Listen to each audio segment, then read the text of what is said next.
Forward to that tomorrow night. Looking forward to this now. My main man, Brian Windhorst, is here with the Windy Watch all around the NBA. Windy, what are we watching? Yeah, so Donovan Mitchell's situation is really headed towards a stalemate, Greeny. The sticker shock is out there for the price that the Jazz are asking. And the Jazz are like, look, we are in no rush. We're going to sit back and wait for you to meet it. The teams are like, we're not going to increase our prices. And Donovan Mitchell is not pushing it. So I hope everybody enjoys their summer. And I think that same sentiment is settling in involving the Brooklyn Nets. From what I understand, the trade talks involving Kevin Durant have slowed to a trickle. You can still get some Nets folks on the phone if you want to make an offer, but they are not aggressively, I am told, making outgoing calls. The league is about to go on their first significant vacations in 2 years. People are scattering to Europe and the national parks. And Kevin Durant is still a Net, and I don't think that's going to change in the short-term future. But the league is still talking about something, Greeny, and that's the split between Russell Westbrook and his longtime agent, Thad Fauché, last week, when Fauché gave a very explosive comment to Adrian Wojnarowski about this. And what is mostly people are focusing on is that Thad Fauché said that he and Russell Westbrook have irreconcilable differences about something, and that he doesn't want Westbrook to be traded, and he wants him to accept the offer that new coach Darvin Ham has made for him in Los Angeles, which is accepting a role as a starter, the starting point guard, but is in somewhat of a supporting backup-esque role.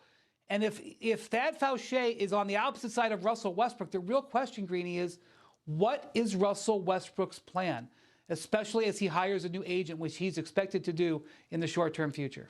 Well, look, the only alternative, it would just seem, I understand what you're saying, I agree with it, and if you just apply a logic to it, the alternative to being on the Lakers is not being on the Lakers. So if that is what Westbrook ultimately wants, what are the usual suspects here? Where could he wind up?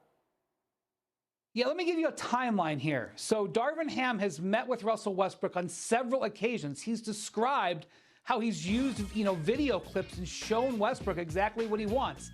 Then Russell Westbrook had a call with Anthony Davis and LeBron James to sort of clear the air and get everybody on the same page, talking about going to be on the team this year. And despite all that, Westbrook still split with his agent. So you start to look at, what is Westbrook actually going here? Is he going to accept that role that Darvin Ham has laid out?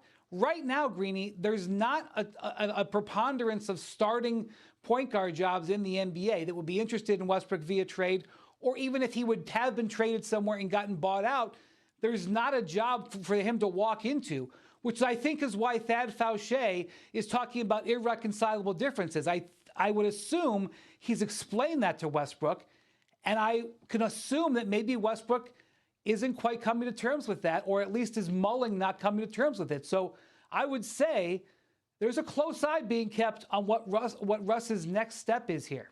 Yeah, of course. And the one place there could be a point guard opening would be in Brooklyn if the Nets trade away their point guard in Kyrie Irving to the Lakers. And that brings us to this trade that everyone has had their eye on. It does not sound to me like you're suggesting you think that Russell Westbrook for Kyrie Irving feels particularly likely. No, it's been discussed weeks ago and hasn't advanced. But I almost can't believe what I'm about to say. The Brooklyn Nets have had a good offseason. In a vacuum, they have gotten healthier. They have added supporting pieces. There's optimism that Ben Simmons is going to be better. And I think looking at the menu of options, the Nets are kind of like, Kyrie, Kevin, take a look here. What I will say is that nobody knows what Kevin Durant is thinking right now. His communication with teammates and others in the league has been sparse. I don't even think that the Nets, Greeny, have a 100% understanding of why Kevin asked for a trade. He spoke to the owner in Joe Tsai and gave a reason, but I'm not sure the Nets are 100% on the understanding of it. So I think really the next step in this, barring a team's change of heart to meet the Nets' price, which I don't see at this point on the calendar, I think we're going to have to wait to hear from Kevin Durant about how open he is to running it back with the Nets. And here we go as everybody breaks for summer, waiting for that to happen. So let me throw just something else into the conversation, because I thought this was fascinating, and I think it plays exactly off of what you're talking about. So Dave McMenamin, one of our top NBA reporters, was on the Low Post podcast, Zach's podcast, talking about a possible reason why Durant may have asked for that trade. This is what he said. There is a school of thought, speaking to people around the league, that they think that the Durant trade request wasn't actually about him getting out of Brooklyn. It was about getting Kyrie out of Brooklyn. But the reason why this thing is all kind of stuck in the mud right now is that the Nets will not make a major move like that with Kyrie until they are very 100% crystal clear that the true intention of Kevin Durant would be to move off of Kyrie in order to stay. Fascinating. It made some sense to me. Wendy, what do you think? I think there's a reaction in the league to trying to fill in the gaps of things they don't understand. And there's not a full understanding of Kevin Durant's motives here. There may be a terrifically great reason that Durant made this choice, but it hasn't been articulated anywhere. And I would say that if there was a market for Kyrie Irving, that would affect the Nets' reasoning more than anything. And the other thing I want to point out, Greeny, is that the one thing that we do know is that during the Kyrie Irving contract negotiations, which ultimately failed and Kyrie picked up his option, he was in contact with Kevin Durant during that time. So while Durant openly said, because he said this on his podcast, Durant openly said he was talking with him but not influencing him.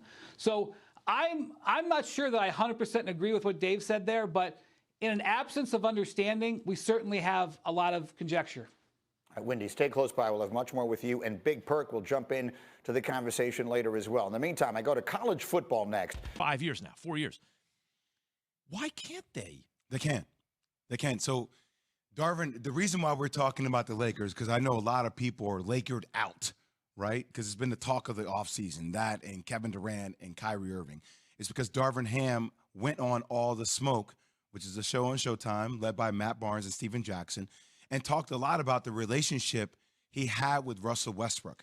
And one of the things after listening to that, Max, that it really brought to my attention is that, you know, a lot of times, first off, we're moving towards this age, and it's always kind of been that case with coaches like Phil Jackson, Pat Riley, George Karl, Rick Carlisle, guys who have played the game, that understand the nuances, that have also then coached at a high level.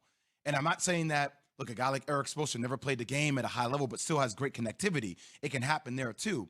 But one of the advantages that Darvin Ham has that is different than what they had in their previous coach is that the relatability, right? There are two types of relationships. There's a transactional relationship for a lot of times where you come in as a head coach, Max, you don't really know me.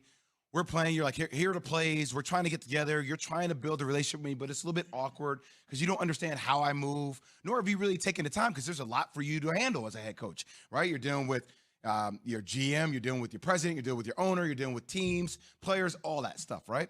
So I'm not saying that Frank Vogel didn't try, but it felt more like a transactional relationship. And you saw that in the way LeBron and statements about him coaching or things about AD or the way Russell felt about Frank Vogel, where Darvin Ham seems to have a little bit more of an approach that this is going to be a transformational relationship where he's spending time with Russell Westbrook, going out to dinner, right? Texting him, having multiple conversations with him outside of the practice facility. Same with Bron, same with AD. There's a relationship that is there. And when there's a relationship from a coach to a player, it's the same thing with, like, you know, corporations. If you don't know who your boss is, you don't really care. You're going to come in, you're going to do minimum work, right? Unless you have a crazy sense of pride, and you're going to check in, you're going to check out. But if your boss takes the time to know a little bit about you,